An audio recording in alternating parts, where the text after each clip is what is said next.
Another catastrophic failure, driven by ideological principles rather than common sense, is the administration's decision to aid and accelerate illegal immigration. Just as the shameful withdrawal from Afghanistan shocked and dismayed the world, the Biden administration their commitment to keeping the border open infuriates Americans. According to a Pew Research poll conducted in January of 2024, 78% of Americans believe the large number of migrants seeking to enter the United States at the U.S.-Mexico border is a major problem. After a slew of polls came out in January and February, voters' dissatisfaction became so apparent that even mainstream media outlets such as CBS began reporting on it. In January, CBS warned that the percentage of Americans who think the Biden administration, quote, should be tougher on immigrants trying to cross it is up to the highest percentage yet. Approval ratings for Biden's handling of the U.S.-Mexico border has also dropped, and CBS reported his approval on handling immigration in general was at an all-time low.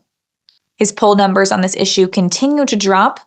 In the winter of 2024, even support for transporting migrants to northern sanctuary cities had dropped among not only Republicans, but also Democrats, with polls showing that most Americans disapprove of that practice. Yeah, because a lot of liberals live in cities like Martha's Vineyard, when DeSantis famously sent the illegals up there. They didn't like that so much. So no surprise, Democrats are not too happy with this policy either.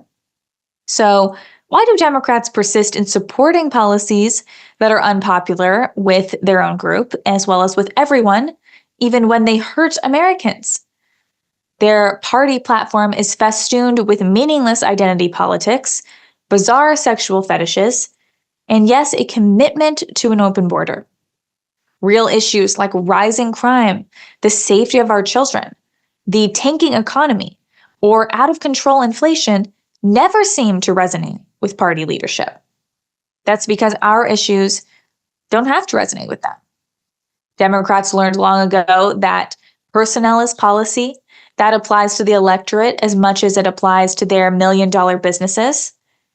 Their group is run basically by a DNC, by a machine, a political machine, who chooses their candidates. As Republicans, we operate based more on the voter. Why bother trying to win over hearts and minds to your mentality when you can just add your own hearts and minds?